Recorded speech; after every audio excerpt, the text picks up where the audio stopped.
এই শালা তাহিরি আবার আমির হামজাকে নিয়ে সমালোচনা করে। জোরে কর কথা ঠিক না? আরে তাহিরি, তোর ওয়াজ শুনে বোঝাই যায় না তুই মুসলমান, তুই পুরা বেঈমান। আল্লাহর জিকিরের মধ্যে কোনো বাবা কাবা চলবে না। জোরে কোন কথা ঠিক না? আপনার বলেন তো, ঈমান গ্রহণ করার পরে কেউ যদি বলে আমার দয়াল বাবার দরবারেতে কেউ ফিরে না খালি হাতে,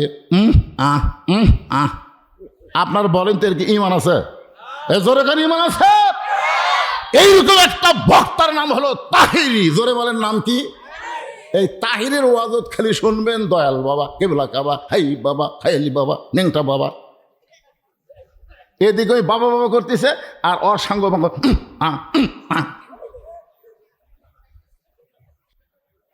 এই শালা তাহিরি আবার আমির হামজাকে নিয়ে সমালোচনা করে। জোরে কর কথা ঠিক না? আরে তাহিরি, তোর ওয়াজ শুনে বোঝাই যায় না তুই মুসলমান, তুই পুরা বেঈমান। আল্লাহর জিকিরের মধ্যে কোনো বাবা কাবা চলবে না। জোরে কোন কথা ঠিক না? জিকির হলো সবচাইতে বড় ইবাদত। আল্লাহ বলেছেন ইয়্যাকা না'বুদু ওয়া ইয়্যাকা নাস্তাইন। একমাত্র গোলামি করতে হবে কার? ইবাদত করতে হবে কার? আর চাইতে হবে কার কাছে? তাহলে ওই যে বলতেছে আমার দয়াল বাবার দরবারেতে কেউ ফিরে না খালি হাতে। আল্লাহর ধন নবীরে দিয়া, আল্লাহ আছে গায়েব হইয়া, নবীর ধন খাজা নিয়া শুয়া আছে আজমিরে, কেউ ফেরে না খালি হাতে খাজারে তোর দরবারেতে। আপনার বলেন তো এটা শিরক না তাওহীদ? জোরে বলেন। রাসূল বলে খাদিজা আল্লাহ ছাড়া নবীর কাছেও কিছু চাওয়া জায়েজ নাই, তুমি আমার কাছে কি চাইতে চাও? খাদিজা বলে রাসূলুল্লাহ আপনার কাছে আমি যা চাবো তা যদি আল্লাহর না থাকে তাহলে আল্লাহ দিবে কেমনে? যেরকম আমাকে একজন বলতেছে হুজুর বর্তমানে আল্লাহর পাওয়ার বেশি না ট্রাম্পের পাওয়ার বেশি? মানে আমেরিকা ট্রাম্পের পাওয়ার বেশি না আল্লাহর পাওয়ার বেশি? তাই আমি বললাম তোর কি মনে হয়? তো বলতেছে হুজুর আগেই কথা কন, আগেই বুঝিয়ে তোকে আমি হেরে গেলাম। এই প্রশ্নটা কিন্তু কম কষ্টে করেনি। তা আল্লাহর পাওয়ার যদি বেশি হয় তাহলে ঈদুল ফিতরের দিনে গাজার মুসলমানেরা, ফিলিস্তিনের মুসলমান বাইতুল মুকাদ্দাসে ঈদের নামাজ আদায় শুরু করেছে, আর ইসরায়েলের সৈন্যরা এসে গুলি করে তাদের নামাজ ভেঙ্গে দিল। তখন আল্লাহ কি করলো? একটু চিন্তা ভাবনা করেন, আমি কোরআন থেকে উত্তর দিয়ে দিব তো। আল্লাহ কোরআনে এক জায়গায় দুটো মসজিদের নাম কছে, এক জায়গায় সুবহানাল্লাযী আসরা বিআবদিহি লাইলাম মিনাল মাসজিদিল হারাম ইলাল মাসজিদিল আকসা। আল্লাহর কোরআনের মসজিদুল আকসায় ঈদের নামাজ এবার ইসরায়েলেরা পড়তে দেয়নি মুসলমানকে। আপনার জানেন নামাজ শুরু করছে, খুতবা দেওয়া শুরু করছে, এদিকে টিয়ার শেল শুরু করছে, নামাজ বাদ দিয়ে সব দৌড় মারতেছে আল্লাহ আল্লাহ আল্লাহ আল্লাহ বাঁচাও আল্লাহ বাঁচাও। আল্লাহ কিছুই কয় না, এটা সমানে মারতেছে। পাওয়ার বেশি কার?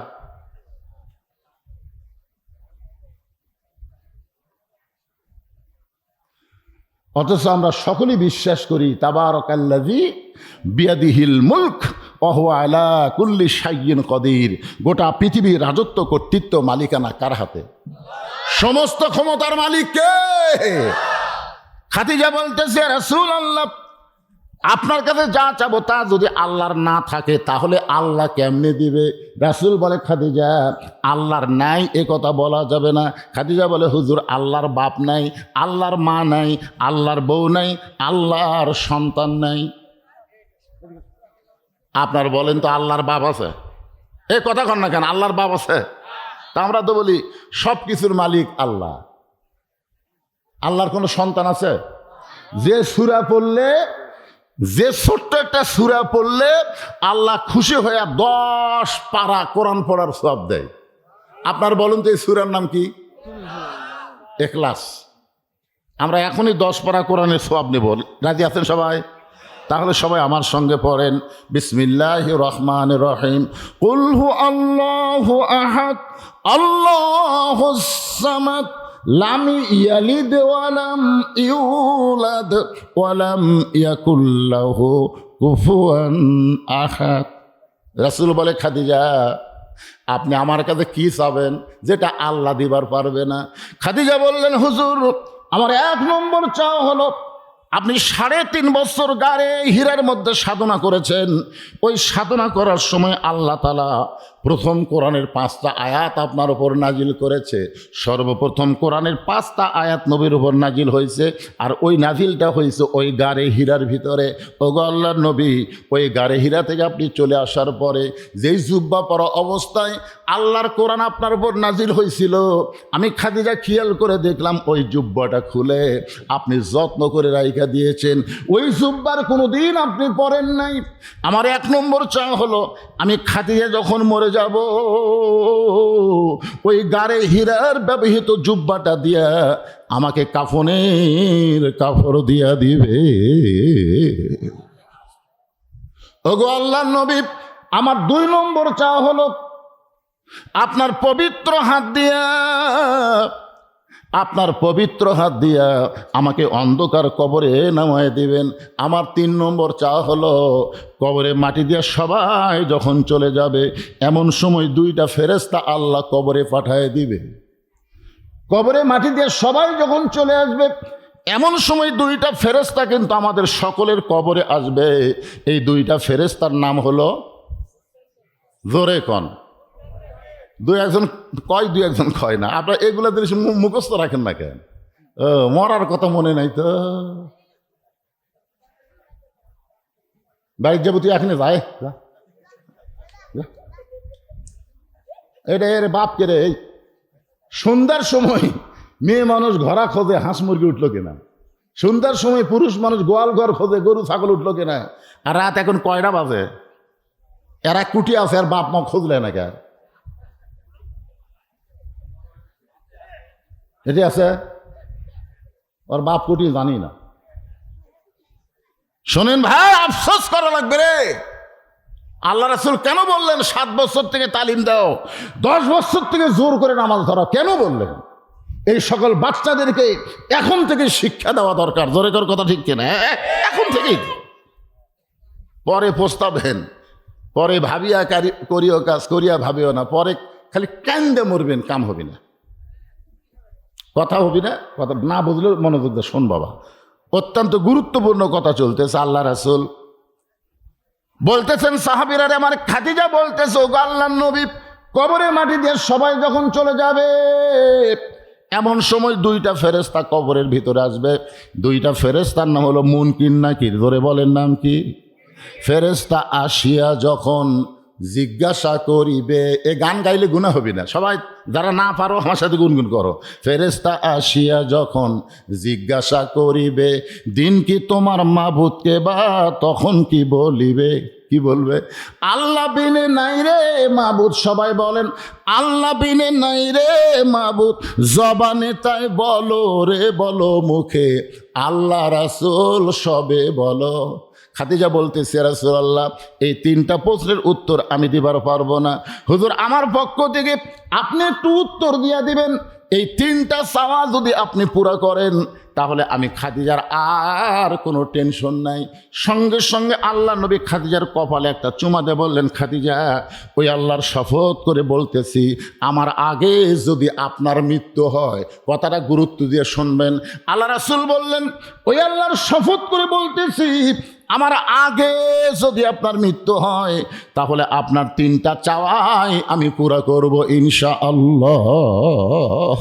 এখন আপনারা বলেন, কে কখন মরবে এটা আল্লাহর নবীও জোরে কন। আল্লাহ রাসূল কি বলেন? যদি আমার আগে আপনার মৃত্যু হয়। এই কথার দ্বারা নবী বুঝাই দিলেন কে কখন মরবে। আল্লাহ রাসূলই জানে না, আর আমরা অনেকেই জানি। এর আগে একজন জানতো আর বলতো 41 সালের আগে নামাইকে আল্লাহ 24 সালে সাইজ করছে। এখন যারা আবার ক্ষমতার চেয়ার পাশে, এরা আবার 47 সাল পর্যন্ত স্বপ্ন দেখতেছে। জোরে কথা কর না কেন ভাইজান? ক্ষমতার চেয়ার পায় যদি কেউ মনে করে কি হুনুরি, পাগলা, কিছুই না, কিছুই না। আসলে দুনিয়া শব্দের অর্থই হলো কিছুই না। বাল তুসিরুনাল হায়াতাদ দুনিয়া ওয়াল আখিরাতু খায়রু ওয়া আবকা। চেয়ারে বসে কখনোই মনে করবে না বিএনপি ক্ষমতায় আছে, আওয়ামী লীগ ক্ষমতায় ছিল, এটা কখনোই মনে করা যাবে না। আল্লাহ ক্ষমতায় ছিল, আল্লাহ ক্ষমতায় আছে, কোন দল ক্ষমতায় থাকে না। আল্লাহ যারে দেয় পরীক্ষা করার জন্য দেয়। জোরে কোন কথা ঠিক কিনা? কিন্তু পরীক্ষা পড়ে কি হলো রে পাগলা, আমরা 217 আসন পাচ্ছি। 217কে 300 পাইলেও তো লাভ নেই। আসনের কোনো খাওয়া আছে? এই জন্যে অহংকার, মাটির মানুষের কোনো অহংকার করা যাবে। অহংকারের একমাত্র মালিককে, আরো জোরে আল্লাহ রাসূল বলেন, খাদিজা আমার আগে যদি আপনার মৃত্যু হয়, আপনার 3টা চাওয়াই আমি পুরো করব ইনশাল্লাহ। মা খাদিজা দুনিয়া থেকে বিদায় নিল। মা খাদিজা যখন দুনিয়া থেকে বিদায় নিল, এমন সময় আল্লাহ নবী তাকায় দেখে 4টা মেয়ে এক জায়গায় কাঁদতেছে। নবীর মাধ্যমে খাদিজার পেট থেকে আল্লাহ নবীকে 4টা মেয়ে দিছে। ধরে কোন কয় মেয়ে? আমাকে দিছে কয়টা? 3টা। আর নবীকে দিছে 4টে। নবীর খালি 4টা মেয়ে হচ্ছে কে পাগলা? আর লিলেন না কেন? এর কি কথা মনে হয়? এগুলো কথা বলা যাবে না। আর লিলেন না কেন? আল্লাহ যদি না দেয় তা আমার লেওয়ার বুদ্ধি আছে। আর কতগুলো বয়সে মেয়ে মানুষের পেটে আর বাচ্চা আসেই না, এগুলো আপনারা জানেন তো? জানেন না এগুলো ফালতু কথা কনকে? খাদিজার পেট থেকে আল্লাহ নবীকে 4টা মেয়ে দিতে, শুধু 4টা মেয়ে দেয়নি পাগলা, আল্লাহ নবীকে 4টা ছেলেও দিছিল। 4টা ছেলে সব মারা গেছে, 4টা মেয়ে ছিল। খাদিজার পেট থেকে যে বড় মেয়ে হয়েছে তার নাম হলো জয়নাব। তারপরে যে মেয়েটা হয়েছে তার নাম হলো রোকেয়া। তারপরে যে মেয়েটা হয়েছে তার নাম হলো কুলসুমা। আর সর্বশেষে যে মেয়েটা হয়েছে তার নাম হলো ফাতেমাতুজ জোহরা। নবী তাকায় দেখে 4টা মেয়েই কাঁদতেছে, কিন্তু 3টা মেয়ের কান্নার সাইজ ভিন্ন। তাদের চোখ দিয়ে পানি পড়তেছে আর মুখ দিয়ে শব্দ বের হচ্ছে, মানে কান্নার সাথে শব্দ। এরকম কান্দা মেয়ে মানুষ দেখেন আপনারা? আমার মা মইরা গেছে রে, কোথায় গেলে মা পাবো বলে দাও না আল্লাহ রে, এই আমার মা মইরা গেছে রে। কান্দে না ভাই?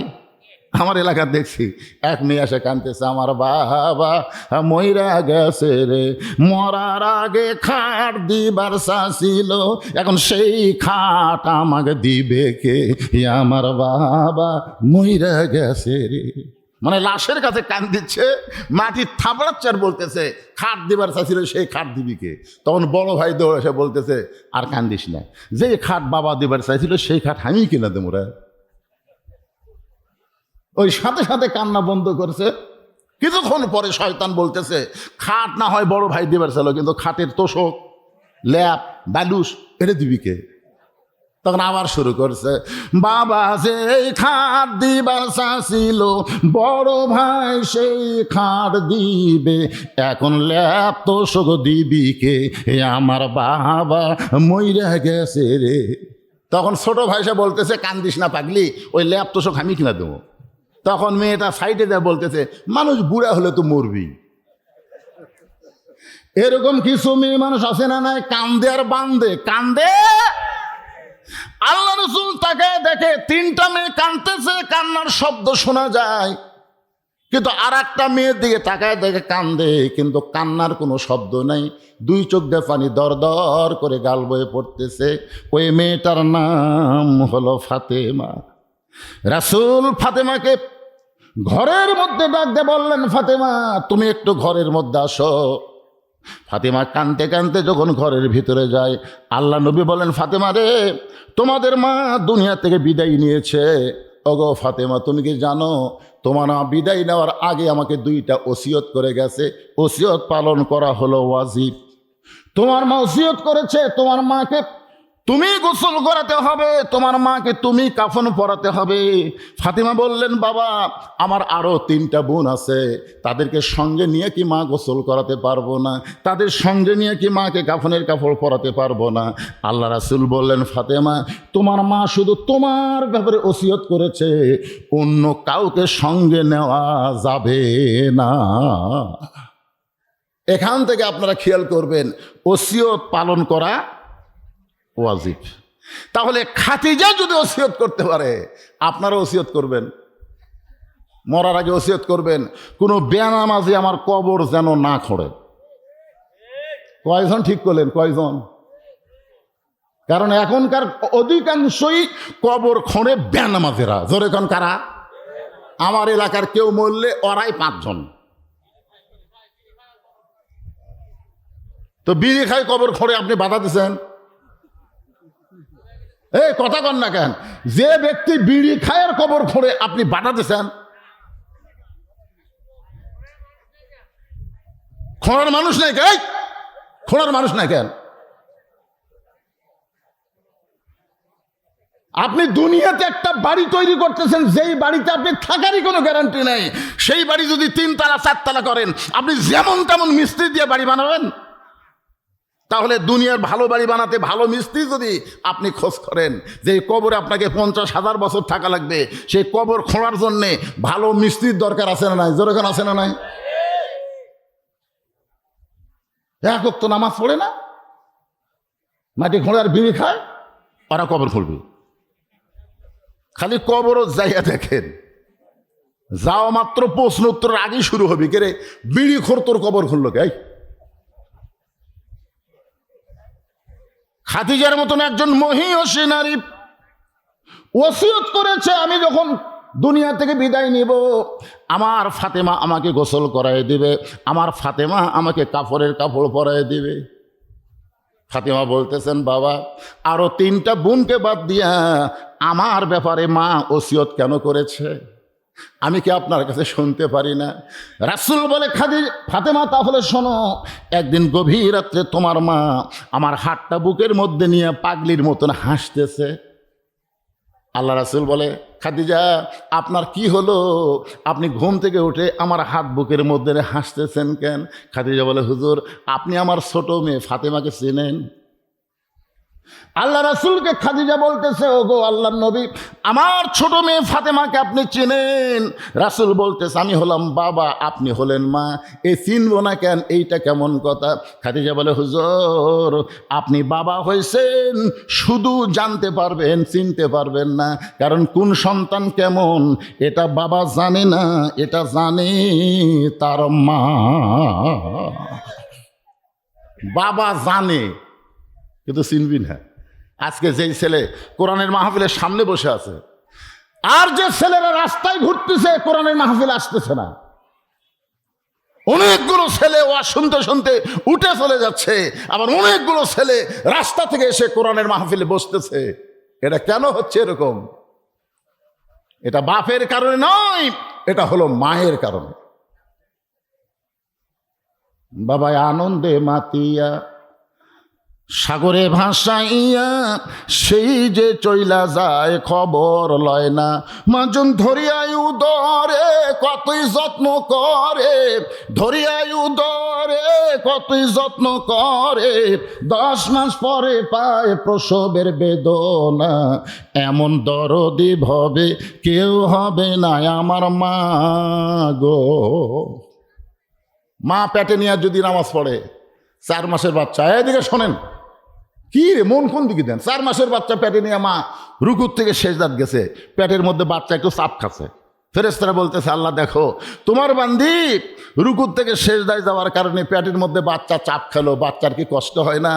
আল্লাহ বলে, ফেরেশতা সাক্ষী থাক, যেই মা পেটে বাচ্চা নিয়ে নামাজ পড়তেছে, ওই মা শুধু নিজে নামাজ পড়তেছে না, পেটের বাচ্চাকেও নামাজি বানায়া দিচ্ছে।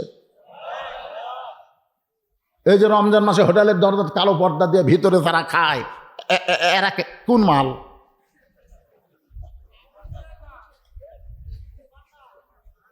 আমাকে এক ছেলে বলে, হুজুর 11 মাস আমার খিদা লাগে না, রোজার মাসে এতই খিদা লাগে হুজুর। আমি বললাম, তোর মা বেঁচে আছে? আছে তো, মায়ের কাছে যা। তুই মা কেমনে? আরে পাগল, যা। ওই মায়ের কাছে গিয়ে বলতেছে, মা আচ্ছা 11 মাস আমার খিদা কম, রোজার মাসে এত খিদা কেন? মা বলতেছে, এই কথা তো কে কলো? না কে কলো না, আমি নিজেই বুঝতেছি। অন্য মাসে আমার এত খিদা লাগে না, রোজার মাসে খিদা। মা বলতেছে, সর্বনাশ করছে তোর দাদি। আমি যখন রোজার মাসে তুই আমার পেটে ছিলি, তোর দাদি এসে আমাকে বলতেছে, বৌমা খবরদার রোজা থাকতে পারবা না, তুমি রোজা থাকলে পেটের বাচ্চা শুকে যাবে, খালি তুই কি তাজা থার জন্যে আমি রোজার মধ্যে খাসি রে। আমিও খাসি, তুইও খাসি, এদের পেটের মধ্যেই খাওয়া শুরু হবে। এই জন্যে মা যদি ভালো হয়, পেটের বাচ্চা আল্লাহর ওলি হয়। সুবহানাল্লাহ কর না কেন? নেপোলিয়ন বলেছে, একজন খ্রিস্টান, তোমরা ভালো একটা সন্তান চাইলে ভালো একটা মায়ের দরকার। আজকে আমাদের সেই মায়েরা মাথার চুল বেচা খায়, মাথা ঠিক থাকে?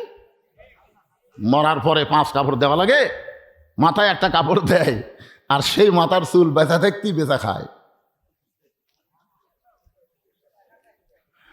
আমার মায়েরা যারা পর্দার অন্তরে একটু মনোযোগ দিয়ে শোনেন, আল্লাহ রাসূল বললেন, ফাতেমা শোনো, তোমার মা আমাকে বলতেছো, গো আল্লাহর নবী, ওই রুকিয়া, ওই জয়নাব যখন আমার পেটের মধ্যে ছিল, তখন আমার পেটটা আস্তে আস্তে বড় হয়েছিল। একটু খেয়াল করে শোনেন, এক সময় জয়নাব যখন প্রসব হলো, আমার প্রসব ব্যথা হলো।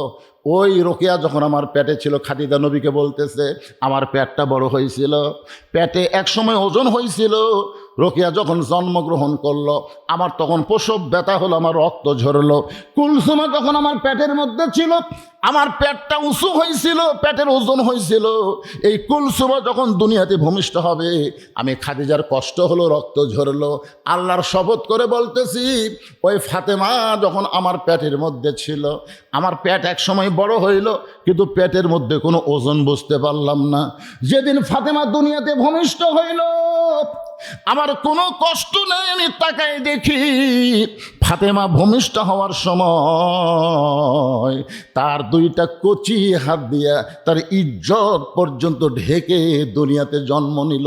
আমি মা খাদিজা হইয়াও ফাতেমার ইজ্জতটাও কোনো দিন দেখতে পারি নাই।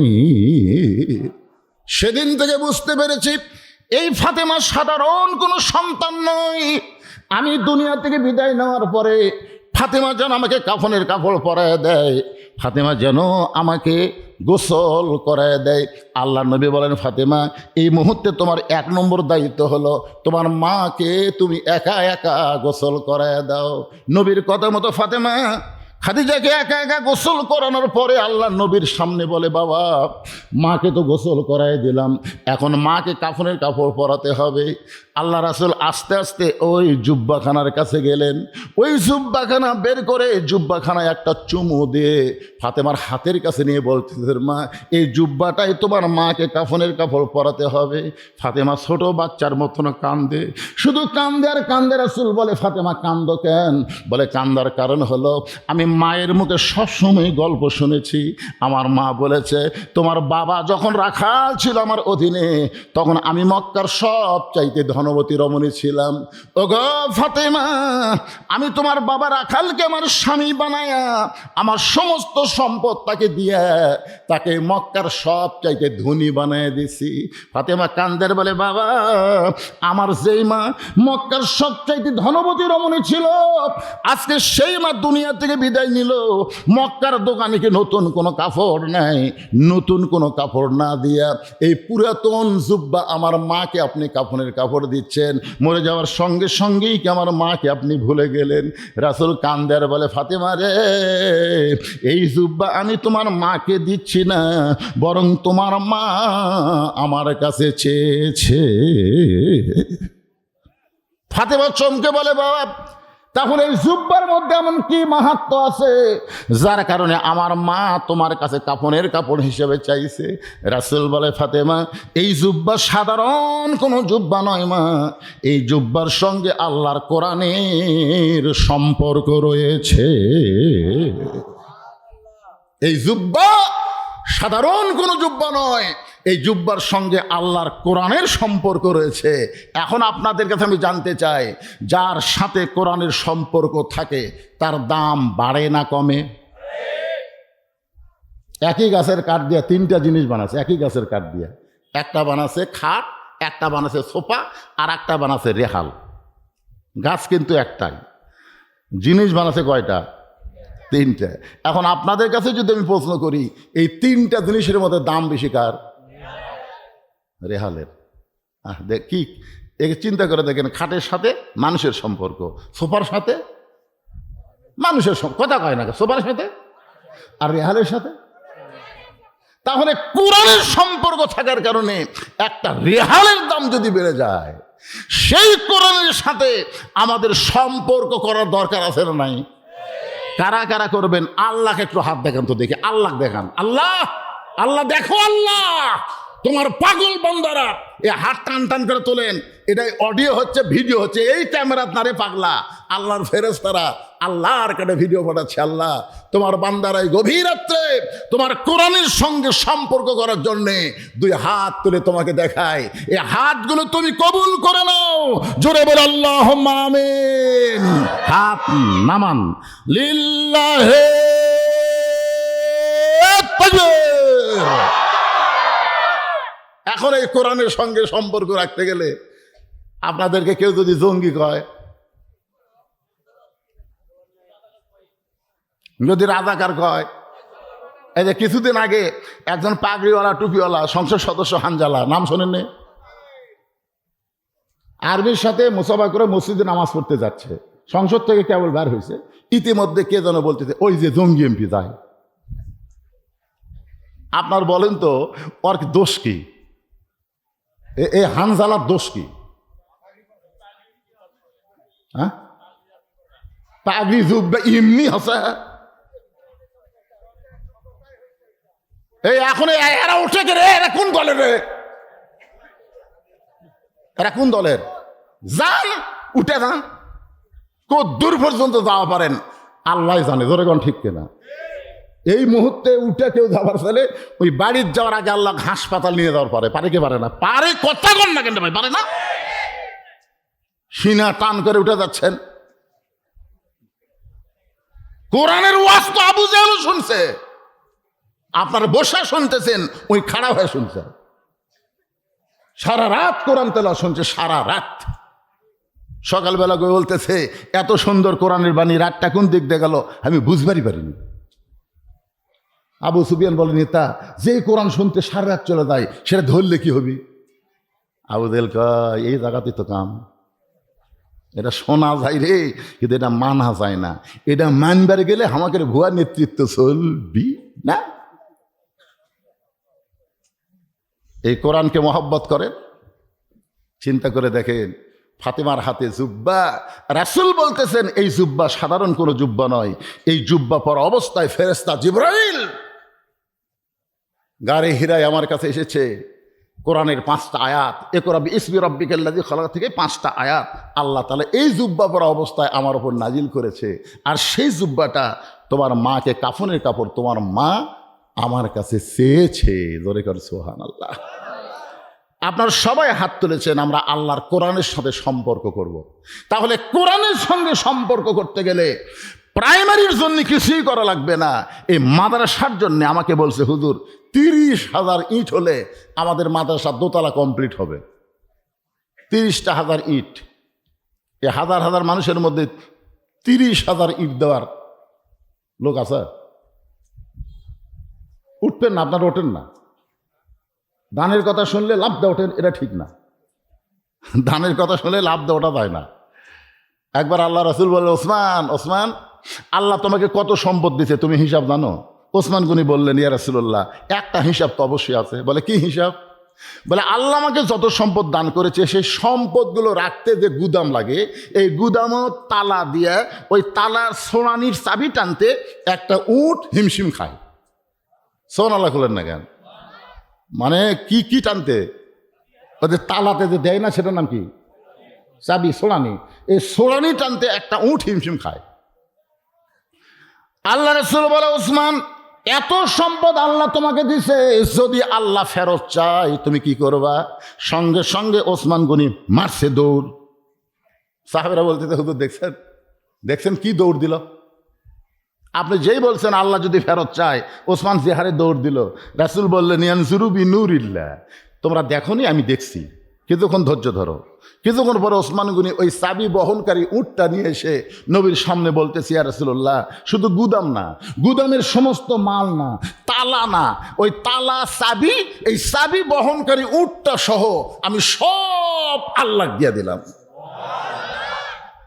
রাসূল বলে, ওসমান, সবই যদি আল্লাহ দেও তো তোমার কি?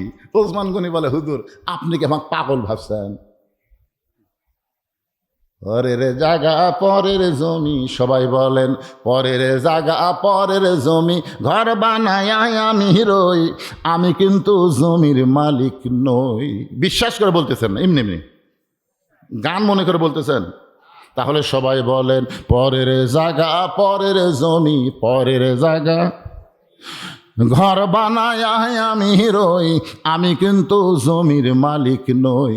জমিদারের ইচ্ছা মতন, জমিদারের ইচ্ছা মতন দেই না জমিন চাষ, তাই তো ফসল ফলে না রে, তাই তো ফসল ফলে না রে, দুঃখ 12 মাস আমি খাজনাপাতি সবই দিলাম, আমি খাজনাপাতি সবই দিলাম, তবু জমিন হয় যে নিলাম, এই দুঃখের কথা কারে কই? সবাই বলেন পরের জায়গা, বলেন পরের জায়গা পরের জমি, ঘর বানায় আমি রই, আমি কিন্তু জমির মালিক নই। আল্লাহর কোরআনের সঙ্গে সম্পর্ক রাখতে গিয়া আমি এখানে 100 জন আল্লাহর বান্দা চাই, 100 জন, এত হাজার মানুষের দরকার নেই, 100 জন আল্লাহর বান্দা চাই।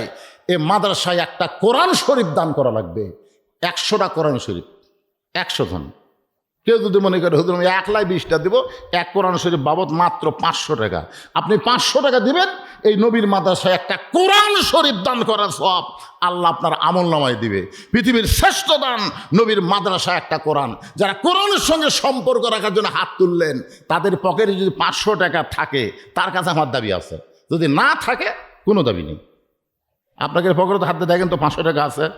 যে ব্যক্তি প্রথম 500 টাকা নিয়ে আসবে, ওর দেখা দেখি যত মানুষ দান করবে, প্রত্যেক মানুষের দানের একটা সওয়াবের অংশ আল্লাহ তার আমল নামায় দিয়ে দেবে। দেখেন পাড়াপাড়ি কি আরো শুরু হচ্ছে, কুড়ি থেকে একজন আসতেছে আর একজন করতে গেছে, আর আপনাকে টাকা লেবস থাকে থাকেন 500 টাকা লেবার জন্য ভিতরে পাঠাবো না, 10 টাকা 20 টাকা যখন লাগবে তখন ভিতরে ব্যাগ যাবি। এই কোন আল্লাহর পাগল পকেটে 500 টাকা রাখছেন? কোরআন শরীফ রে, পৃথিবীর শ্রেষ্ঠ দান, নবীর মাদ্রাসা একটা কোরআন, মাশাআল্লাহ। ছেলে বাইরে আছে, ছেলের জন্য দোয়া চাই, বাবা কোরআন শরীফ বাবদ 500 টাকা দান করলো, আপনি হাতত রাখেন, ওটি ব্যাগের মধ্যে আগে ঢুকাবেন না, 100টা হওয়া লাগবে। আর একজন কোরআন শরীফ বাবদ 500 টাকা দান করছে, আল্লাহ দানকে কবুল করেন। আসেন আসেন, তাড়াতাড়ি আসেন, আসার পরে বসে যাবেন। কেউ যদি মনে করে হুজুর আমি 1টা দেবো, কেন আমি 10টা দেবো, 5,000 দেন, 20টা দেবো, 10,000 দেন, 2টা দিব, 1,000 দেন, মাশাআল্লাহ। আর একজন কোরআন শরীফ বাবদ 500 টাকা দান করছে, আল্লাহ দানকে কবুল করেন। আর একজন কোরআন শরীফ বাবদ 500 টাকা দান করছে, আর একজন কোরআন বাবদ 500 টাকা দান করছে, আল্লাহ আপনি কবুল করেন। আপনি খালি গুনবেন, আপনি মন খারাপ করতেছেন, খালি গুনবেন কয়টা হয়, কামিবেন সেরে দেয় বারে, জড্ডি টাকা গুনতেছে, কোরআন শরীফ আমার এটি হয়ে যায় রে। লিল্লাহে তাকবীর। আপনাদের কৃতি সন্তান মুমিনুল ইসলাম না 20টা কোরআন শরীফ বাবদ 10,000 টাকা ধরে বলেন মারহাবা, মাশাআল্লাহ। আল্লাহ তোমার আর একজন বান্দা কোরআন শরীফ বাবদ 500 টাকা দান করছে, আল্লাহ কবুল করেন। আর একজন কোরআন বাবদ 500, আর একজন কোরআন বাবদ 500 টাকা দান করলো, আল্লাহ দানকে কবুল করেন। একজনও লড়াচড়া করবেন না, বাকি ওয়াজ শুনে তারপরে আমরা যাবো। 3টা জিনিস নবীর কাছে চাইছে, জোরে কোন কয়টা? একটার উপর কথা চলতেছে, মাশাআল্লাহ। একটা যুবক ছেলেরে, কি নাম রে ময়না তোর রে? একরামও, দেখেন কিন্তু কি সুন্দর যুবক ছেলে, টাকার বড় দরকার, নেট কিনবার পারে না, পেট্রোল কেনার পয়সা নাই, আর 500 টাকা কোরআন শরীফ বাবদ দান করলো। আল্লাহ দানটাকে কবুল করেন, কোরআনের সৈনিক হিসাবে তাকে কবুল করে, আল্লাহুম্মা আমিন। আল্লাহ তোমার আর একজন বান্দা আমার ভাই কোরআন শরীফ বাবদ 500 টাকা দান করছে, আল্লাহ দানকে কবুল করেন। এর মধ্যে সব লেন, সব একসাথে লেন, সব। আর একজন কোরআন শরীফ বাবদ 500 টাকা দান করছে, আল্লাহ দানকে কবুল করেন, আল্লাহুম্মা আমিন। আপনারা কি ছাত্র ব্যাগ দিয়ে টাকা তুলছেন ভিতরে? সেইটা 10 টাকা 20 টাকা সব আদায় এই মুহূর্তে শেষ করে দিয়ে আমি আবার আলোচনায় ফিরে যাব। আল্লাহর একজন পাগল 4টা কোরআন শরীফ বাবদ 2000 টাকা দান করেছে। আল্লাহ দানকে কবুল করেন। এই ভাই একটা তাকবীর দেওয়ার জন্য রেডি হন তো। লিল্লাহে তাকবীর। শাহজালাল 1000 ইট জোরে বলেন মারহাবা। আপনারা যারা মাহফিল নষ্ট করতেছেন, অযথা উঠে কোরআনের মাহফিল যারা নষ্ট করতেছেন, আপনারা কি মাদ্রাসার শত্রু? আপনারা কি মাদ্রাসার শত্রু? এই মুহূর্তে যারা উঠতেছে এরা তো ভালো মত বোঝাচ্ছে না। এই যে জায়গাটা ফাঁকা হচ্ছে আমি জোরহাত করে বলতেছি আপনারা ওই জায়গায় চলে আসেন, তো চলে আসেন, সামনে চলে আসেন। আপনি উঠবেন, উঠা মাত্র 1 বছর, বসা মাত্র আর 1 বছর, 2 বছর আপনার দেহে কোনো অসুখ বিসুখ ঢুকবে না। এটা কোরআনের মাহফিল, জান্নাতের বাগান। সামনে আসেন। আল্লাহর একজন বান্দা কোরআন শরীফ বাবদ 500 টাকা দান করছে। আল্লাহ কবুল করেন। এরা জীবনে শুনিনি।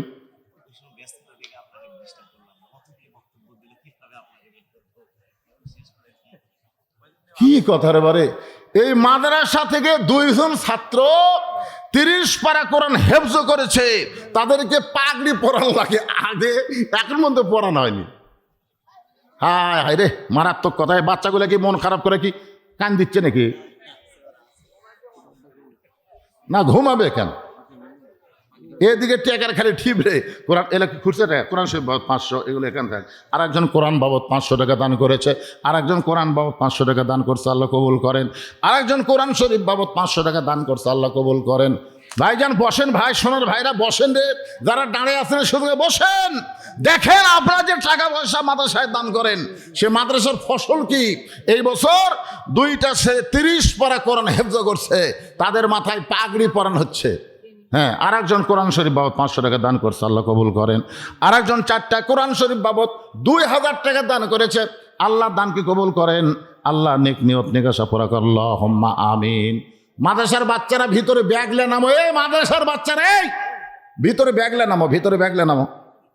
10 টাকা 20 টাকা যিনি যা পারবেন শেষ আদায় করে আমি আবার আলোচনা শুরু করবো। আর একজন কোরআন শরীফ বাবদ 500 টাকা দান করছে। আল্লাহ দানকে কবুল করেন। ভাই যারা দান করবেন আপনারা দান নিয়ে আসেন। আর হুজুর আপনি নাম বলে দেন, 2 জনের নাম বলে দেন। এই 2টা হাফেজের নাম, বাপের নাম, গ্রাম। আলহামদুলিল্লাহ, আমাদের মাদ্রাসা থেকে এই বছর 2 জন হাফেজে কোরআনকে তাকবীর প্রদান করবেন আমাদের প্রধান মেহমান। তো প্রথমে আমাদের তাকবীর নেবেন মোহাম্মদ শাফি। মোহাম্মদ শাফির পিতা যিনি, আপনি মঞ্চে আসার জন্য আপনাকে অনুরোধ জানাচ্ছি। সামিউল ইসলাম ভাই। আলহামদুলিল্লাহ, তাকবীর পড়ানো হচ্ছে আমাদের প্রধান মেহমান জনাব বজলুর রশিদ মিয়া সাহেব। ধানের মতোই ঢপ বরে, বোঝা যায় না, কিন্তু বাতাস দিলে বোঝা যায় ওর মধ্যে কি নাই। ওর মধ্যে দানা নাই। ধরে কোন কি নাই? আপনারা বলেন তো, ধান আর চিটা পাতান, ধানের মধ্যে কি আছে? চাউল আছে। চাউল নাই, কিন্তু চিটা পাতানের মধ্যে চাউল আছে। তো যখন আদায় শুরু করা হয় তখন চিটা পাতান যারা বুঝলেন এরা থাকবার পারে না, এরা উড়ে চলে যায়। আর যাদের মধ্যে দানা আছে, ইমান আছে, তারা কেউ যায় না। এই জন্য যারা বসে আছেন আপনারা ইমানদার, দানাদার, চাউল আছে ভিতরে, এই ধান। আপনারা একটু সামনে চাপে আসেন তো ভাই, এই ফাঁকা জায়গাটা পুরা করে সামনের দিকে আসেন, জিকির করেন আর সামনে আসেন। লা ইলাহা ইল্লাল্লাহ, লা ইলাহা ইল্লাল্লাহ, লা ইলাহা ইল্লাল্লাহ, লা ইলাহা ইল্লাল্লাহ, লা ইলাহা ইল্লাল্লাহ, লা ইলাহা ইল্লাল্লাহ মুহাম্মাদুর রাসূলুল্লাহ। সকলে বলি সাল্লাল্লাহু আলাইহি সাল্লাম। এখন ফাতেমা বুঝবার পারছে এই জুব্বার দাম আছে না নাই? জোরেগান আছে না নাই? ফাতেমার জুব্বাখানা নিয়ে মা খাদিজাকে পড়ানোর জন্য যখন রওনা দিলেন, মা খাদিজা যেই ঘরের মধ্যে, খুবই গুরুত্বপূর্ণ কথাটা মনোযোগে শুনবেন। ফাতেমা জুব্বাখানা নিয়ে মা খাদিজাকে পড়ানোর জন্য যখন রওনা দিলেন, ফাতেমার সামনে সামনে আর আল্লাহর নবী পিছনে পিছনে হাঁটতেছেন। মানে খাদিজা যেই ঘরের মধ্যে আছে খাদিজার দেহখানা যে ঘরের মধ্যে আছে, ওই ঘরের দিকে ফাতেমা যখন হাঁটতেছে, আল্লাহ রাসূল ফাতেমার পিছনে পিছনে হাঁটতেছে। অথচ আল্লাহর কোরআনে আপনারা দেখতে পাবেন, নবী যখন রাস্তা চলবে তখন নবীর সামনে কেউ যাইতে পারবে না। আল্লাহর নবী যখন কথা বলবে তখন নবীর কথা বন্ধ করে নবীর মুখের উপরে কেউ কথা বলতে পারবে? জোরে গান পারবে? পারবে না। কিন্তু ফাতেমার সামনে সামনে নবী, পিছনে পিছনে। এখানে কিন্তু নবী হিসাবে দেখলে হবে না, কারণ ফাতেমা হলো মেয়ে আর আমাদের নবী হলেন বাবা। আপনারা বলেন তো ফাতেমা কি? জোরে গান, ফাতেমা কি? আর নবী হলেন বাবা। একদিন আল্লাহ নবী সাহাবীদের সামনে নবীর মেয়েদের সম্পর্কে নিয়ে আলোচনা করতেছেন। ওই সময় নবীর দুই কোলের উপরে নবীর দুইটা নাতি বসে আছেন। নবী যখনই বসতেন, ওই হাসান হোসেন দৌড়ে এসে নবীর কোলের মধ্যে বসে পড়তেন। আল্লাহ নবী দুইটা নাতির উপর বিরক্ত না হয়ে বরং দুইজনকে বুকের মধ্যে নিয়ে আদর করতেন। দুইটা নাতি যখন কোলের মধ্যে বসে আছে, এমন সময় আল্লাহ রাসূল বলতেছেন, রে নবীর সাহাবীরা, রে আমার সাহাবীরা, আমার মেয়ে সম্পর্কে তোমাদের জানা আছে? প্রত্যেকটা সাহাবী মাথা ঝোঁকাইলেন। আল্লাহ রাসূল বললেন, আল্লাহ আমাকে 3টা মেয়ে দান করেছে। আমার বড় মেয়ের নাম হলো জয়নাব, আমার মেজো মেয়ের নাম হলো রোকেয়া, আমার ছোট মেয়ের নাম হলো কুলসুমা। আল্লাহ রাসূল বললেন, সাহাবীরা রে, আল্লাহ আমাকে 3টা মেয়ে দান করেছে। আমার বড় মেয়ের নাম হলো জয়নাব, আমার মেজো মেয়ের নাম হলো কুলসুমা রোকেয়া, আমার ছোট মেয়ের নাম হলো কুলসুমা। এমন কথা নবী 3বার বললেন, কিন্তু কোনো সাহাবী কথা বলতেছেন না। কারণ সাহাবীরা কথা বলবে কেমনি? নবী যখন বলতেছেন, সাহাবীদের তো বলার কিছুই নাই। কোন সাহাবী যখন কথা বলেন, এমন সময় হাসান হোসেন দুই ভাই নবীর কোল থেকে লাফ দিয়ে উঠছে। উঠে এবার হোসাইন হাসানকে বলতেছে, ভাইজান, আমাদের নানা, আমাদের মা গরিব বলে আমাদের নবীর মেয়ে এইটা নানা ভুলে গেছে। দেখো ভাই, 3বার 3টা মেয়ের নাম করলো, কিন্তু আমাদের মা গরিব বলে আমাদের মাকে মেয়ে বলে স্বীকার করে না। চলো ভাই, আমরা দুইজন এই অহংকারী মানুষের সঙ্গে আর নাই। এই কথা বলে হাসান হোসেন যখন কানতে কানতে যাবার চায়, আল্লাহ রাসূল দুইজনের হাত ধরে হ্যাঁচকা টান দিয়া কোলের মধ্যে নিয়ে কপালে চুমো দিয়ে বললেন, ভাইজান, তোদের মা যেমন তোদের মা হয়, ফাতেমা তেমন আমার মেয়ে না, আমার মা। সমস্ত সাহাবীরা বলে, রাসূলুল্লাহ, আমরা সবাই জানি ফাতেমা হলো আপনার মেয়ে, সেই ফাতেমা আপনার মা কেমনে হলো আমরা কি শুনবো না? রাসূল বলেন, তাহলে শোনো, ওই তাইফের ময়দান থেকে রক্তমাখা শরীর নিয়ে আমি যখন মক্কার দিকে রওনা দিলাম, তোমরা কি জানো সাহাবী, ওই বছরে আমার দরদের চাচা আবু তালেব দুনিয়া থেকে বিদায় নিয়েছে। ওই বছরে আমার দরদের বিবি খাদিজা দুনিয়া থেকে বিদায় নিয়েছে। 2টা কষ্টের পরে নবী তাইফে গেলেন। তাইফবাসী এত পাথর মারল, ওই রক্তমাখা শরীর নিয়ে নবী যখন মক্কায় ফিরে আসলেন, নবীর 3টা মেয়ে ঘরের মধ্যে ঢুকে বলতেছেন, বাবা, তাইফবাসী ভালো না বাবা, এত পাথর আপনাকে মারলো, এই কষ্ট আপনি কেমনে সহ্য করবেন? আল্লাহ রাসূল বলে, সাহাবীরা রে, 3টা মেয়ে মেয়ের মতন কথা বলে যখন ঘর থেকে বাইরে যায়, এমন সময় আমার কলিজার টুকরা ছোট মেয়ে ফাতেমা ঘরের মধ্যে ঢুকে দরজা বন্ধ করে দেয়। রাসূল বলে, ফাতেমা, দরজা কেন বন্ধ করলি মা? ফাতেমা বলতেছে, বাবা, আপনার মুখে শুনেছি নমরুদের চুলার আগুন ইব্রাহিম নবীর জন্য আল্লাহ শান্তির বাগান বানায় দেয়, মুসা নবীর জন্য আল্লাহ সাগরকে রাস্তা বানায় দেয়। আর এই বছরে আমার বাবার চাচা দুনিয়া থেকে চলে গেছে, এই বছরে আমার বাবার দরদের বিবি খাদিজা আমার মা দুনিয়া থেকে চলে গেছে। ওগো বাবা, আপনি তাইফে যে আল্লাহর কলেমার দাওয়াত দিবার গেলেন, আপনি তো নিজের ভোট চাইতে যান নাই, নিজের কোনো সম্মান চাইতে যান নাই, আপনি আল্লাহর কলেমার দাওয়াত দিবার গেলেন। ইব্রাহিম নবীর জন্য নমরুদের চুলা যদি শান্তির বাগান হয়ে যায়, মুসা নবীর জন্য আল্লাহ যদি সাগরকে রাস্তা বানায় দেয়, তাহলে আমার বাবার জন্য তাইফের পাথরকে আল্লাহ তুলা বানাবার পারলো না? আমার বাবার জন্য আল্লাহ তাইফের পাথরকে তুলা বানাবার পারলো না? আজকে পাথরগুলো যদি তুলা হইতো আমার বাবার শরীরে লাগতো, কিন্তু রক্ত ঝরতো না। আমার বাবার দুনিয়াতে কেউ নাই, এমনকি আরশের আল্লাহ পর্যন্ত আমার বাবার পক্ষে না। এই কথা বলে ফাতেমা রাগ করে যখন দরজা খুলে বের হয়ে যায়, রাসূল বলেন, সাহাবীরা রে, আমি লক্ষ্য করে দেখি উঠানের উনানে ফাতেমা পানি গরম করতেছে আর জয়তুনের তেল গরম করতেছে। পানি আর জয়তুনের তেল গরম করে ফাতেমা ঘরের মধ্যে ঢুকে দরজা বন্ধ করে আমাকে তার উরাতের উপরে শুয়ায় নিয়ে আমার শরীর থেকে রক্তমাখা জুব্বা খুলে যত জায়গায় তায়েববাসী আমাকে পাথর মারছিল, ওই গরম পানির মধ্যে নরম কাপড় চুবড়ায়া চুবড়ায়া আমার গোটা দেহ পরিষ্কার করার পরে ওই ফাতেমার নরম আঙ্গুলের মধ্যে ওই গরম জয়তুনের তেল নিয়ে আমার ক্ষতস্থানে যখন মালিশ করে দেয়, আমি নবী একজন মানুষ রে, তোমরা শোনো, আমি নবী একজন মানুষ। কখন যেন ফাতেমার উরাতকে বালিশ বানায় ঘুমায় গেছি, ওই ঘুমের ঘরে স্বপ্নে দেখি আমার মা আমেনা আমার শিওরের পাশে দাঁড়ায়া কাঁদতেছে। এত বছর পর আমার মাকে পাইয়া আমি খুশি হয়ে বললাম, মা আইসেন যখন আর আমি যাইতে দিব না। আমি স্বপ্নকে বাস্তব মনে করে আমার মা আমিনার হাতটা যখন মা বলে চাইপা ধরছি, এমন সময় ফাতেমা আমার কপালে চুমা খায়। ফাতেমার চোখের পানি আমার চোখের মধ্যে ঢুকে চেতন পাই। কিরে ফাতেমা, এখনো তুই কেন কাঁদতেছিস?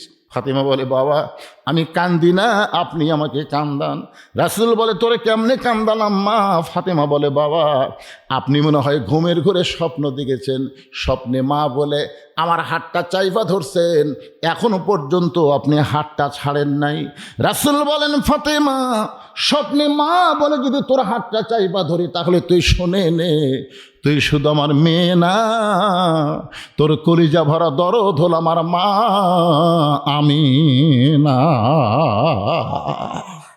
আল্লাহ রাসূল ফাতেমাকে নিজের মায়ের মতন সম্মান করতেন, এত ভালোবাসতেন, যার কারণে নবী পিছনে পিছনে ফাতেমা সামনে সামনে হাঁটতেছে। যেই ঘরে খাদিজা শুয়ে আছে, দুনিয়া থেকে শেষ বিদায় নিয়ে ফাতেমা তারে গোসল করায় দিছে, ওই ঘরের মধ্যে ফাতেমা জুব্বা নিয়ে যেই মাত্র ঢুকলো, সঙ্গে সঙ্গে আল্লাহর নবী দরজাখানা বন্ধ করে দিয়েছে। নবী দরজা বন্ধ করে দিয়েছে, ফাতেমা ঘরের মধ্যে ঢুকে কিছুক্ষণ পরে আল্লাহর নবীর মেয়ে ফাতেমা দরজা খুলে বের হচ্ছে। নবী তাকায় দেখে ফাতেমা মুস্কি মুস্কি হাসতেছে। ফাতেমার মুখের হাসি দেখে নবী চমকে গিয়ে বললেন, ফাতেমা তোমার মাকে তুমি কাফনের কাপড় পরাতে গেলে, কিন্তু কাপড় পরানোর পরে তুমি দরজা হাসি মুখে কেন খুললে? ফাতেমা বলতেছে, বাবা আমি কাঁদতে কাঁদতে ঢুকেছি, এটাও আপনি জানেন, আমি হাসতে হাসতে দরজা খুললাম, এটাও আপনার জানার কথা। রাসূল বলে, ফাতেমা তুমি কাঁদতে কাঁদতে জুব্বা নিয়ে ঢুকেছো, এটা আমি জানি, কারণ মেয়ে তার মাকে কাফনের কাপড় পরাবে, অবশ্যই কাঁদবে। তুমি কাঁদতে কাঁদতে ঢুকেছো এটা আমি জানি মা, কিন্তু হাসতে হাসতে দরজা খুলেছ এটা আমি জানি না। এখান থেকে প্রমাণ হয়ে গেল আমাদের নবী গায়েবের খবর জানে না। জোরে বলেন, গায়েবের খবর আমাদের নবী। আল্লাহ কোরআনে বলেছেন, মা ইয়ান্তিকু আনিল হাওয়া ইন হুয়া ইল্লা ওয়াহয়ুন ইউহা। আল্লাহ জানাইলে নবী জানে, আল্লাহ না জানাইলে নবীর একটা হাদিস আছে, আল্লাহ রাসূল বলেছেন, আমি যা জানি তোমরা তা জানো না, আমিও জানি না যতক্ষণ আল্লাহ না জানাই। এই হাদিস দ্বারা বোঝা গেল গায়েবের মালিককে। আরো জোরে। অনেক ভণ্ডরা বলে আমাকে বাবাও নাকি গায়েব জানে। এরকম বাবার দল বাংলাদেশ আছে না, কথা কর না কেন? বাবা গায়েব জানে, বাবা গায়েব জানে, চোখ বন্ধ করে থাকে। এই ভণ্ড ভণ্ড। আল্লাহর কোরআন যেদিন বাংলাদেশে বিজয় হবে, বাংলার মুসলমান সব কিছু বাদ দে আল্লাহর কোরআনকে যখন গ্রহণ করবে, তখন ভণ্ডদের আস্তানা বাংলার জমিনে থাকবে না। জোরে কোন কথা ঠিক না? এই জন্যই শয়তানেরা ইসলামী আন্দোলনের বিরুদ্ধে কথা বলে, ইসলামী আন্দোলনের বিরুদ্ধে কথা বলে। আজকে এই কোরআনের মাহফিলে বসে আমরা সবাই কিন্তু হাত তুলছি, মনে আছে আপনাদের? কোরআনের দামে যদি আমরা দামি হবার চাই, তাহলে আল্লাহর কোরআনের সাথে সম্পর্ক রাখার দরকার আছে না নাই? এটা আপনারা সবাই স্বীকার করছে, দুই হাত তুলে। আল্লাহ রাসূল বললেন, ফাতেমা হাসতে হাসতে দরজা খুললে কেন? এটা আমি নবীও জানি না। ফাতেমা বলতেছে, বাবা এতদিন ধরে আমি বুঝতাম আপনি ভিতরেও জানেন বাইরেও জানেন, কিন্তু আজকে বুঝতে পারলাম আপনি ভিতরের খবর জানেন। তা আমি হাসতে হাসতে দরজা খুললাম কেন? এটাকে আপনি শুনতে চান? রাসূল বলে, শুনবো না মানে? তুমি কানতে কানতে কাফনের কাপড় নিয়ে ঢুকলে আর হাসতে হাসতে দরজা খুললে, কি জন্য হাসতে হাসতে দরজা খুললে? এটা আমি নবী শুনবার চাই। ফাতেমা বললেন, বাবা তাহলে আপনি হলেন শ্রোতা, আমি হলাম বক্তা, আপনি বসেন। আল্লাহ রাসূলকে বললেন, আপনি বসেন। নবী বসে বললেন। ফাতেমা হাসতে হাসতে দরজা কেন খুললো এটা শোনার জন্য নবী বসে থাকলেন। তো নবী যদি বসে থাকে, আপনারা কারা কারা উঠবেন? না উঠতেছে না, কারা কারা উঠবেন একটু চিন্তা করেন তো। না শুনে, এটা না শুনে কারা কারা উঠবেন? 1,000 ইট দেন না, 1000 পাওয়া গেছে। আপনাদের মধ্যে এই নবীর মাদ্রাসায় 500 ইট দেওয়ার লোক নাই? জাকির এই বলা মাত্র দিছে, জাকির হোসেন দরগা ভাড়া এই মাদ্রাসায় 500টা ইট দান করবে। আল্লাহ শোনেন, আমি যারা আমাকে দাওয়াত দিবার যাই তারা নিজের চোখে দেখে আসে। আমি একসময় একটা কাপড়ের দোকানদার ছিলাম, বুঝলেন। এখন 235 শতক জায়গার উপরে মসজিদ, মাদ্রাসা, এতিমখানা, আল্লামা সাইদি হুজুর নামে কমপ্লেক্স তৈরি করা হয়েছে। এই সম্পূর্ণ টাকা হলো আমি ওয়াজের পরে আপনারা যে আমাকে টাকা দেন সেই টাকা দিয়ে এগুলো চলাই। এই 1 শতক 2 শতক করতে করতে এখন হবে 235 শতক। আমি কিন্তু মাঝে মধ্যে বুকের থাবা দেখে, আল্লাহ আমার কোনো আমল যদি নাও থাকে, এই মসজিদ মাদ্রাসায় যে ইবাদত হবে সেই ইবাদতের কিছু একটা অংশ যদি তুমি কবুল করো, জান্নাত দিবার না পারলেও জান্নাতের বারান্দা তোমাকে জায়গা দিও, তাও দুদক দিও না। আল্লাহ চিন্তা করছেন? আপনি বিশ্বাস করেন আপনার 500 ইট যদি মাদ্রাসাত লাগা থাকে, আপনি যেখানেই যান মাদ্রাসার ওসিলায় আল্লাহ আপনাকে জান্নাত দিয়ে দেবে। ওয়াসিলা অন্বেষণ করো। আমার তো বহু ওসিলা আছে। আমি সেই 10 বছর বয়স থেকে নামাজ ধরছি, জামিন মাসের ছাত্র। আমি একজন নামাজি 10 বছর বয়স থেকে। আমার জীবনে দাঁড়িয়ে ওঠার পরে কোনোদিন হুট ঠেকায়নি। আমি জীবনে প্যান্ট শার্ট গাওয়ার দিইনি, জুব্বা পারা বলবি। আমি আবার মৌলানা, আমি আবার বক্তা, তারপরে আমি আবার বিয়ে করছি, আমি আবার হজও করছি, আমার আবার 3টা মেয়েও আছে।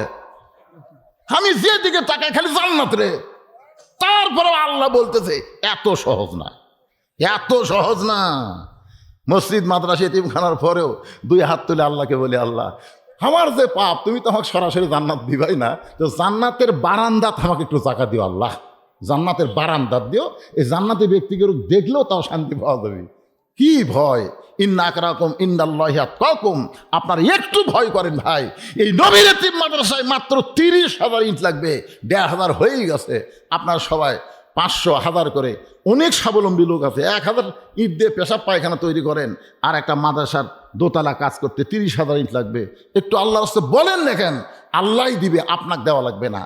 ওমা তুনফিকু মিন শাইইন ফি সাবিলিল্লাহি ইয়াফা ইলাইকুম ওয়া আনতুম লা তুজলামুন। এখানে অনেক ব্যবসায়ী, অনেক দোকানদার আছে, বলেন না 1,000 ইট দেব।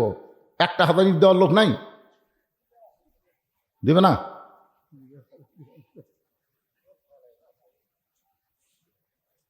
আচ্ছা, আপনাদের এই গ্রামের নাম কি? মিঠাপুরের কারা কারা আছেন হাত তোলেন তো দেখি। মিঠাপুরের একেবারে খেলে মাথা লড়াই রে। মিঠাপুরের কারা কারা আছেন হাত তোলেন।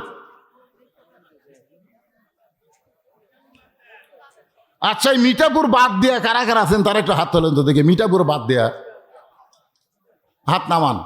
তার মানে বোঝা গেল আপনারা সব বাড়ির লোক।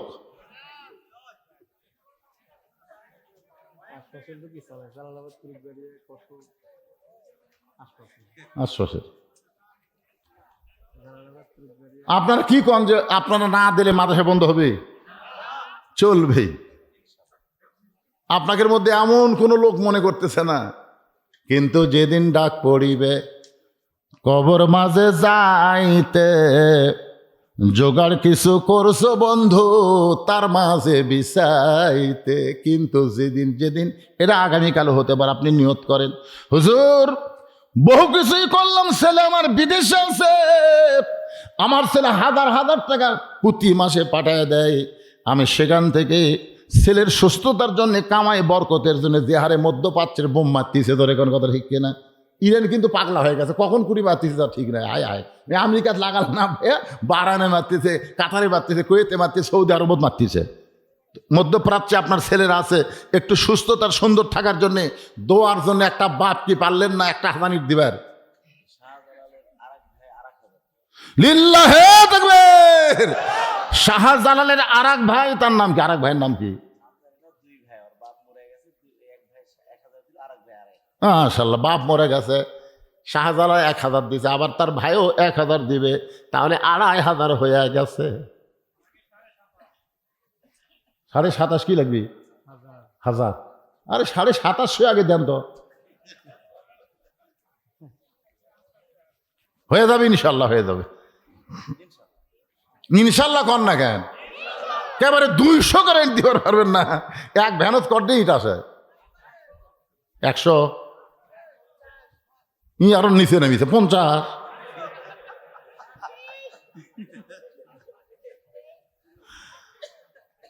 দেখেন এখন রাত বাজতেছে 12:30, এই ছোট বাচ্চারা কিন্তু লড়েনি, মানে এরা এত পাগল বুঝছেন, এই গাড়ির থেকে যখনই নামি এরা গাড়ির গেট খুলে আমি নামতেই কয় এটাই বুঝলু রে, এরা জীবনে আমার হুজুর কয়নি। আপনারা যারা মুরব্বী তারা কিন্তু বলেন এটাই হুজুর রে, কিন্তু এরা সরাসরি বলে বুঝলু। মানে ও আর শুনতে শুনতে আমার নামটা এত মুখস্থ, আর যে মাইকিং করে না বজলু রশিদ, এ শুনে শুনে, আর রশিদ টশিদ কিছু হয়নি, সরাসরি বজলু, এটাই বজলু। এই জন্য এরা সামনে বসছে ভাই, সব লড়লেও এরা লড়তেছে না, দেখেন এমন ভাবে ডাবা বসে আছে। আমরা দোয়া করব এই সন্তানদের মাগুলোকে আল্লাহ যেন কবুল করে, ধরে কেন আমিন। কোরআনের মাহফিলের সামনে কাতারে আমার মাসুম বাচ্চারা বসে গেছে, এদের মায়ের জন্য বাবার জন্য দোয়া করা দরকার আছে না নাই? আল্লাহ রাসূল বসে আছে, ফাতেমা বলতেছেন বাবা আপনার জুব্বাখানা যখন আমি আমার মাকে পরাবার যাই, আমি যখন আমার মাকে পরাবার যাই, ইয়ানজুরু বি নূরিল্লাহ, এ গুরুত্বপূর্ণ কথা, তোমরাও মনোযোগ দিয়ে শোনো, ইয়ানজুরু বি নূরিল্লাহ। ফাতেমা বলতেছে আমি আপনার জুব্বা পরানোর সময় আমার মার দিকে নজর করে দেখি, আমার মায়ের শরীরে আল্লাহ জান্নাতের পোশাক পরায়া দিছে। সঙ্গে সঙ্গে আল্লাহ নবী বসে থেকে মাটির উপরে হাত দিয়ে এত জোরে কান্না শুরু করে দিলেন, ফাতেমা চমকে গিয়ে বলে বাবা আমি মনে করেছিলাম আমার মাকে জান্নাতের পোশাক পরানোর কথা শুনে আপনি আনন্দ করবেন, কিন্তু কাঁদতেছেন কেন? রাসূল বলে ফাতেমা এই কান্না কোনো দুঃখের কান্না নয় মা, এই কান্না হলো আমার জীবনের সবচাইতে আনন্দের কান্না। তুমি জানো না ফাতেমা, আল্লাহ যখন আমাকে নবুয়ত দিল, সর্বপ্রথম আমাকে কে নবী বলে স্বীকার করবে, আমি যখন নানা রকম চিন্তার মধ্যে ছিলাম, ও ফাতেমা তুমি শুনে খুশি হবে, সর্বপ্রথম যিনি আমাকে নবী বলে স্বীকার করেছে তিনি হলেন তোমার মা, আমার বিবি খাদিজাতুল কুবরা। সর্বপ্রথম বউ হইয়া নবী বলে স্বীকার করা, এটা কি চারটিখানির কথা? নিজের বউ কিন্তু, আমি 3টা কথা অনেক মাহফিলে বলি, দেখবেন বড় বড় ডাক্তার যারা তাদের বইয়ের বাচ্চার সিজার করা লাগে না, দেখবেন মৌলানার বাড়িতে কোনোদিন মিলাদ লাগে না, আর পীরের বউ কোনোদিন মুরিদ হয় না, কারণ প্রত্যেকটা পীরের বউ জানে আমার পীর মাঝে মধ্যে মুরিদের বইয়ের দিকে চোখ মারে, ওই লুচ্চার হাতে মুরিদ কে হবে? আমার মতন বক্তাকে কোনো বউ কিন্তু সহজে হুজুর মানে না, কারণ জানে হুজুর হওয়া বড় কঠিন। কিন্তু সর্বপ্রথম আমাদের নবীকে যিনি নবী বলে স্বীকার করেছেন তিনি হলেন নবীর বিবি। এই কারণে আমার নবীর বাহিরেও যেমন ভিতরেও তেমন। আল্লাহ বলেছেন লাকাদ কানা লাকুম ফি রাসূলিল্লাহি উসওয়াতুন হাসানা, সফলতা যদি পাবার চাও তাহলে অন্য কাউকে নয়, নবীকেই তোমাদের আদর্শ হিসাবে গ্রহণ করে নাও। কোনো হুজুর চলবে না, কোনো পীর চলবে না, আদর্শ হিসেবে গ্রহণ করতে হবে আল্লাহর নবী। জোরে বলেন কে? নিজের হাতে নবী খাদিজাকে কবরের মধ্যে নামায় দিলেন। কবরে নামায় দেওয়ার পরে সবাই যখন কবর ছেড়ে চলে যায়, আল্লাহর নবী খাদিজার কবর ছাড়েন না। ঘন্টার পর ঘন্টা হয়ে গেল, কবরে মুনকির নাকির আসতেছে না। এক সময় আল্লাহ ডাক দেওয়া, হাবিব, সবাই খাদিজার কবরে মাটি দিয়ে চলে গেল, আপনি কেন খাদিজার কবর ছাড়েন না? রাসূল বলে, আল্লাহ আপনি সবই জানেন, জানার পরও যখন শুনতে চান তাহলে শোনেন। আমার খাদিজার কবরে কি আপনি মুনকির নাকির পাঠাবেন না? খাদিজা কবরের প্রশ্নের উত্তর দিবার পারবে না, আমি নবী তার পক্ষে উত্তর দেওয়ার জন্য কবরের পাশে দাঁড়ায় আছি। আল্লাহ বলে, হাবিব, আজকে আপনি শুনে নেন, আপনি শুধু খাদিজাকে ভালোবাসেন তা কিন্তু না, আমি আল্লাহ খাদিজাকে ভালোবাসি। নবী বলেন, আল্লাহ আপনি আমার দরদের বিবি খাদিজাকে কেন ভালোবাসেন? আল্লাহ বলে, হাবিব রে, এই দুনিয়াতে কবরকে স্মরণ করে, দুনিয়ার জীবনে কবরকে স্মরণ করে ইন্না লিল্লাহি ওয়া ইন্না ইলাইহি রাজিউন।